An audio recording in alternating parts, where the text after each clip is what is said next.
Alright boys, it's another edition of 2K Screws Us Over in the Simulator. And this time it's with the Boston Celtics, who are a pretty nice team. One that definitely is trying to win right now. There's Avery Bradley, who came into the league as a really good defensive player. His offensive game has grown, and he also takes a fair share of mid-range jumpers, which I guess I can appreciate. Then there's also Jay Crowder, who his offense hasn't progressed to the way that Bradley's has, and also his number 99 is awkward. But he is the toughness, the soul, and some other random generality I can think of. He's important for the Celtics. The big addition, Al Horford. Shout out to Jackie Robinson for the number 42. Horford is a two-way center. Can defend on one end, can shoot from everywhere on the other end. Smart player, good passer, a great guy, we assume. So this Celtics team's pretty damn good. However, are they a championship contender? Not right now. They need a top 10 player. And in this video, they're hopefully going to get it. Because Isaiah Thomas, he's pretty damn good. I mean, his scoring ability is awesome, but if you're asking him to be the big shot maker to lead you to a title, it's probably not going to happen. And the guy that we're going to be drafting in today's video is going to help us out because, one, he could be the star. He could also grab a rebound because Al Horford's ability to grab rebounds it's getting pretty iffy, about 5 or 6 a game. Now, there is one potential star on the team in Jaylen Brown who's as athletic as they come and has already shown some promise in his rookie season. Perhaps he could grow into the star player that we need, but we're also going to be going into the draft as well. We'll talk about that more in a second. That was a charge, but don't worry about it, it's fine. Then there's Marcus Smart, whose defense was what allowed him to get a lot of NBA minutes, even though his shot had never really caught up. But it is actually showing some signs this season. But he is getting better when it comes to his playmaking and his pick-and-roll game, so perhaps he can really be something. But now, of course, the Celtics have one of the top draft picks, we assume, because the Nets are booty, and the trade they made a few years ago was pretty damn bad, as the Celtics acquired a whole bunch of draft picks.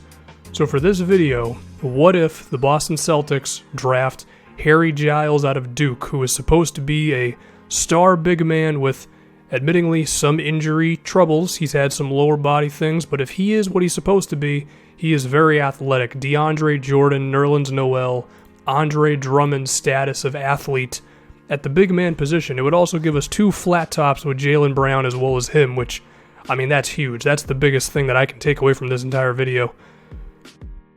Can Giles really be a star player? I mean, the defense and the athleticism should be there immediately for this guy, as he's shown the ability to move around the floor very well. If he gets switched onto someone else, he can still hang around defensively. And also, he's supposed to be a pretty damn good rebounder, which is going to help out Al Horford huge, if that was correct grammar, which it really wasn't, but that's okay. So I'm pretty excited about Harry Giles. Is the offensive game going to be the thing, though? You know, can he really make an impact on that side of the floor to where he can lead us to a championship? I don't know, but he's supposed to be pretty damn good, so we're going to see what happens.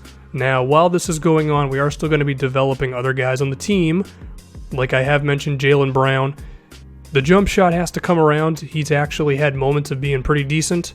Got to get that consistency up. There are other areas of his game he can improve on as well.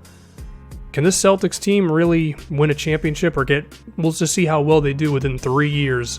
With Harry Giles at the 4. Shout out to Amir Johnson. I don't know where he is. Jaylen Brown coming off the bench.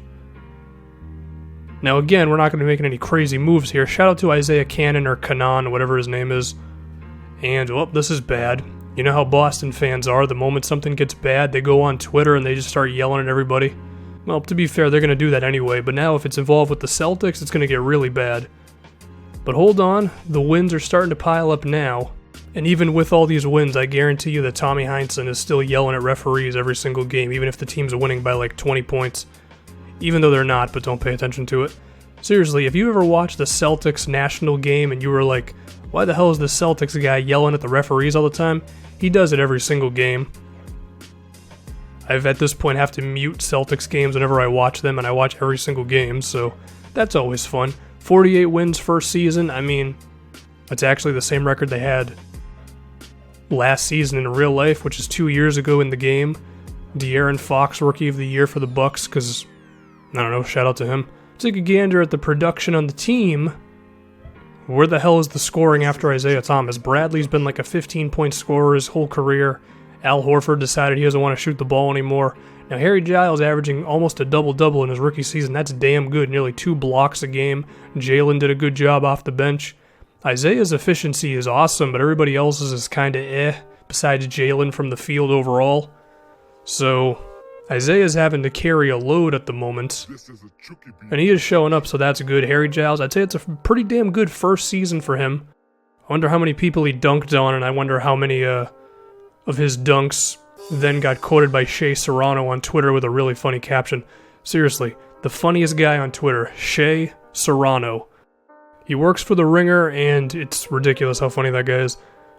I don't know what the hell this commentary is. Jaylen Brown's doing good overall from the field. Get that three-pointer up, but we're in the playoffs, and we have the Toronto Raptors in round 1. Is DeMar DeRozan going to hit a million mid-range shots, and we're going to have no chance? We ended up okay. Won it in 6 games.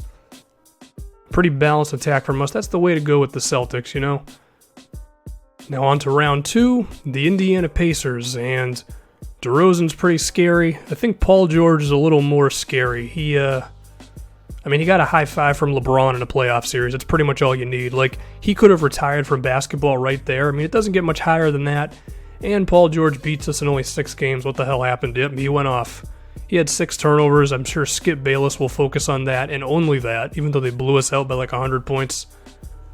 Who the hell's going to win the NBA Finals? Oh my goodness, the Pacers beat the Cavs. I mean, shout out to Indiana fans, you know? How the hell Durant can average 36 and 11 in the NBA Finals? Now, funny enough, the Nets were actually kind of okay, as we got the 19th pick this season. I figured some people might ask, you know, what about the other Brooklyn picks? Well, that was one of them. I think that's the last one, actually. Now, look at this $50 million backcourt I have to put together of Isaiah Thomas and Avery Bradley. Are they worth that much? I mean, would I rather overpay or lose them? I'd rather overpay. It's the way the NBA free agency system is at this point. Year 2, aka the year that Harry Giles has to blow up, hopefully. Also, we're starting Jaylen Brown because it just seems like it makes sense. Also, we're going to look at Jay Crowder's stats in a moment, and they've kind of sucked. Only question with Jaylen is the outside jumper, because the inside scoring is huge. I don't know why Brandon Jennings is on the Bulls. Well, I do know why. It's because they signed him, but why the hell did they sign him? Jaylen, I'm asking you to be a scorer, because we definitely needed some scoring last season. I'm also asking for Harry Giles to just take the second-year leap. You don't have to be the big-time star just yet, but I do want some good signs. Of course, if you can become Akeem Olajuwon down low, then hey, I ain't complaining. Look at that field goal percentage by Crowder. He sucks. That's one weird thing with 2K. Guys will be efficient their whole career, and then in the game they're not efficient. I don't understand it. It's weird. I adjust the shot IQ, I adjust the offensive consistency. They still shoot like 35% from the field. Holy L's. We can't win. This ain't good. Tommy Heinsohn was already close to attacking a referee, and now we're actually losing games. I mean, the offense is up a little bit. Given that he's not a natural offensive player, I guess that's good. Jaylen didn't really do much more scoring. We're going to need a miracle right now, boys. And apparently it's happening, as we can't lose a game. Well, we just lost one to the Wizards, but just ignore that one and it's cool. Look at all the rest of them. Alright, this is a cheat code. We just went from being like under 500 by like 5 games to winning everything, and now we're losing games again. Well, the way it is though, 2K is never going to give you like an easy thing down the stretch. They're like, oh, you're winning too many games. No, we have to destroy your dreams right quick and have you finish with like 40-something wins. I mean, nice second-year jump from Giles. Jaylen, I might have to bump the shot tendency up with him. You know, even if we don't have the best record in the world, I think NBA nerds will be happy that we move the ball around. Or something. I don't know. I'm trying to find an excuse for us not winning 65 games. I have to assume Harry Giles is being the defender we want. He averaged like 2 blocks a game. That's pretty good. Also, why do the Pistons have Dirk? Why the hell is Dirk on the Pistons at like 42 years old? I mean, hey, I don't know. Stan Van loves three-pointers.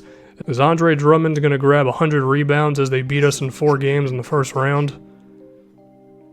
Or we can just beat them in 5 and it's not even a question. Now we have the Orlando Magic in round 2, who definitely have a few questions to answer about their roster IRL. Apparently they figured it out in the game, or 2K just said, screw it, we need someone to be good, and they just randomly picked the Magic, which is how 2K Simulator feels sometimes. But Evan Fournier, don't Google his last name, make sure you have the first name with it. He might go off, and we might not have a chance in this one. That is exactly what happened to Sweep. I mean, my goodness. I'm all for like a tough series, but just getting swept? That's disrespectful, man. That ain't good. Going into this season, Jalen can shoot. He's got an 87 open three and 81 mid-range. Harry Giles is coming along really well with rebounding. If these guys are going to make a jump, it's probably going to be this season, especially Jalen. I mean, I'm telling you now, I'm going to show you like later on. I do bump up the shot tendency with him. Harry Giles seems like his third season is going to be the blow-up year. Or something, I don't know. We have two athletic flat tops who seem to know what they're doing on defense as well. This has to be the season.